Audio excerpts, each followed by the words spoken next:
Everyone. So my self Anshika. तो आज हम पढ़ेंगे ऑटिज़म।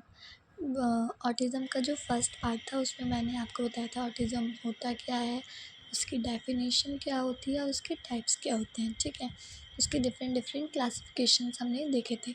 आज हम बात करेंगे ईटियोलॉजी की, साइकोडायनामिक्स की, कैरेक्टरिस्टिक्स की, डायग्नोस्टिक इवैल्यूएशन की और मैनेजमेंट की। ठीक है, तो शुरू करते हैं हम पार्ट सेकेंड। सबसे पहले हम देखते हैं ईटियोलॉजी।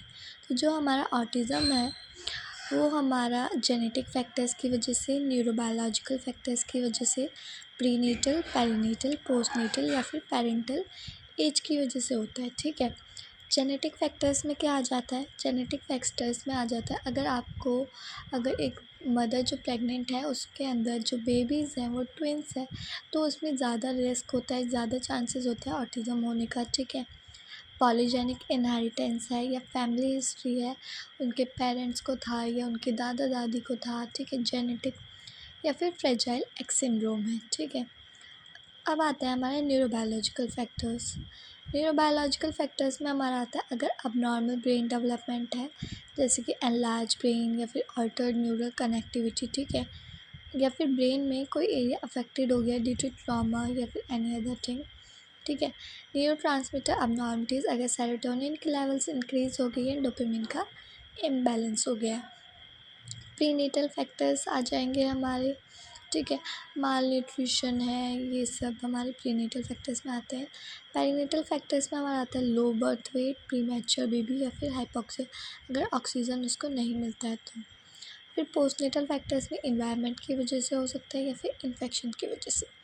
और लास्ट ईटियोलॉजिकल फैक्टर है हमारा पेरेंटल एज, यानी कि जो हमारे कपल्स हैं उनकी जो एज है वो एडवांस्ड एज है। ठीक है, तो ये थी हमारी ईटियोलॉजी। अब हम देखते हैं साइकोडायनेमिक्स। साइकोडायनेमिक्स में 4 पॉइंट्स है। फर्स्ट, पहले क्या होता था, पुराने टाइम पे जो लोग थे वो मानते थे कि जो ऑटिज़म है, तो इसके ऊपर जो थ्योरीज़ बनी है उनका कहना ये था कि जो ऑटिज़म है वो इस वजह से होता है अगर उनके पेरेंट्स जो हैं उनके साथ कोल्ड बिहेवियर करते हैं, उनसे बात नहीं करते हैं। ठीक है, उनका ध्यान नहीं रखते हैं, इस वजह से। सेकंड था ये अब उसके बाद कुछ टाइम बाद आया कि क्या ये एक तरह का न्यूरो डेवलपमेंटल कंडीशन है।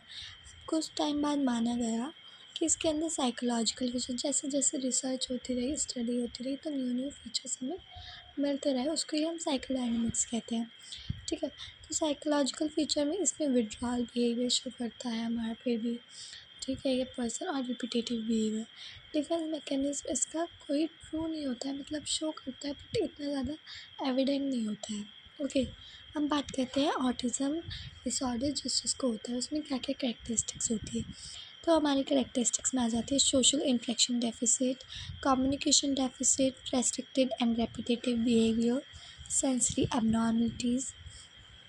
ठीक है, कॉग्निटिव फीचर्स, इमोशनल फीचर्स। इसमें क्या होता है बेसिकली, जैसे हमने पढ़ा था क्या होता है ऑटिज़म में, पर्सन जो होता है वो सोशली किसी से कनेक्ट नहीं करता है, बोलता नहीं है, बातें नहीं करता है। ठीक है, इमोशनली कोल्ड होता है, किसी से शेयर नहीं करता है अपनी फीलिंग्स। तो यही सब इसकी कैरेक्टरिस्टिक्स होती है। इसको आप और बना कर भी लिख सकते हो according to your question number. ठीक है, कि कितने मार्क्स का आपका क्वेश्चन आया है, उस हिसाब से आप इसको और ज़्यादा लेंथी कर सकते हैं। कहते हैं इसके डायग्नोस्टिक क्राइटेरिया से कि किस तरह से हम डायग्नोस करते हैं कि इस पर्सन को ऑटिज़म है या नहीं है। तो बेसिकली हमारे 5 होते हैं डायग्नोस्टिक क्राइटेरिया जो हम फॉलो करते हैं डायग्नोस करने के लिए। ठीक है, सबसे पहला क्राइटेरिया है हमारा persistent deficit in social communication and interaction. Deficit must be present in 3 areas. सबसे पहले जो वो पर्सन है वो सोशली कम्युनिकेशन और इंटरेक्शन डेफिशिट होना चाहिए, यानी कि वो पर्सन ना ही तो कम्युनिकेशन किसी से करेगा और ना ही वो किसी से इंटरेक्शन करेगा। ठीक है, बिल्कुल अकेला रहना पसंद करेगा। अब ये 3 चीज़ों में तो होना ही चाहिए। किन किन चीज़ों में? पहला, डेफिशिट इन सोशल इमोशनल रेसिप्रोसिटी। इसका एग्जांपल है, मैंने उन जब बच्चे को बुलाया तो मेरा जो बच्चा था वो रिस्पॉन्ड नहीं कर रहा है। मैं आवाज़ लगाई जा रही हूँ, उसको बुलाए जा रही हूँ, बट वो मुझे रिस्पॉन्ड ही नहीं करेगा। ठीक है, दूसरा है deficit in non verbal communicative behaviour. अब मैं उसे हेलो कर रही हूँ, दूर से देखकर बाय कर रही हूँ, तो मुझे उसका भी रिप्लाई नहीं करेगा। ठीक है, थर्ड है deficit in developing, maintaining and understanding relationship. ये किसी से बात करना पसंद नहीं करता है। जिस पर्सन को ऑटिज़म होता है ये अकेले रहना पसंद करते हैं, ठीक है। तो फर्स्ट सबसे पहला तो ये है कि डेफिशिएंट होना चाहिए सोशल कम्युनिकेशन में या इंटरेक्शन में, ओके। सेकंड क्राइटेरिया है हमारा, इसमें जो ऑटिज़म का पर्सन है जिसे हम कह रहे हैं ऑटिज़म है, वो शो करना चाहिए रेस्ट्रिक्टेड रेपिटेटिव बिहेवियर या पैटर्न ऑफ बिहेवियर, इंटरेस्ट और activities. At least 2 of the following for in 4 में से किसी 2 में उसका ये बिहेवियर पैटर्न हमें शो होना चाहिए। सबसे पहला, स्टेरियोटाइप्ड और रेपिटेटिव मूवमेंट्स, स्पीच एक ही बात बार बार रिपीट करे जा रहा है, ठीक है। इनफ्लेक्सिबल एडेरेंस टू रूटीन, अगर उनके रूटीन में हल्का सा भी चेंज आ जाता है ना, कि अगर मैं 9 बजे उठ रही हूँ और अगले दिन मैं 9:05 पे उठ गई, तो they will so much disturbed, ठीक है। हाईली रेस्ट्रिक्टेड इंटरेस्ट, किसी चीज़ में इंटरेस्ट नहीं होगा उनका, और hyperactivity to sensory art, ठीक है। अब थर्ड सिम्टम हमारा होता है, symptoms must be present in early developmental period. जो ऑटिज़म के सिम्टम्स होते हैं वो कब आने चाहिए, डेवलपमेंटल एज में आने चाहिए, और वो भी अर्ली डेवलपमेंटल पीरियड में आने चाहिए, ठीक है।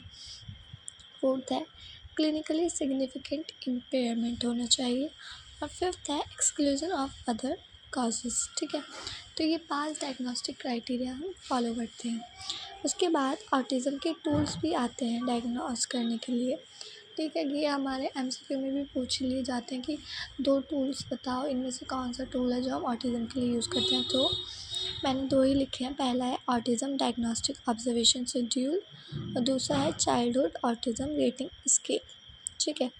अब बात करते हैं हम ट्रीटमेंट मॉडलिटीज़ की। ट्रीटमेंट में सबसे पहले आता है बिहेवियरल थेरेपीज़, जैसे कि applied behaviour analysis, social skills training, cognitive behavioural therapy, language therapy, occupational therapy और एजुकेशनल इंटरवेंशंस। इनके लिए एक अलग एजुकेशन प्रोग्राम्स बनाए जाते हैं for every children. Pharmacological treatment कर सकते हैं, जिसमें हम एंटीसाइकोटिक्स यूज़ करते हैं, जैसे कि हैलोपेरिडोल और selective serotonin reuptake inhibitors use कर सकते हैं, स्टिमुलेंट्स। इसके अलावा फैमिली थेरेपी की फैमिलीज़ उसको सपोर्ट करें, उसको समझें, ठीक है। उनके साथ में कोई हो, ना अकेला ना छोड़े जाए। और लास्ट है हमारी सपोर्टिव थेरेपी, जैसे कि प्ले थेरेपी या फिर म्यूज़िक थेरेपी, या फिर जो भी चीज़ उसको अच्छी लगती हो, जिससे वो रिलैक्स होता हो वो चीज़, ठीक है। तो ये ख़त्म हो जाता है हमारा ऑटिज़म। अगर आपको समझ आया हो, वीडियो अच्छी लगी हो, तो लाइक करो, कमेंट करो, शेयर करो। Okay, bye bye.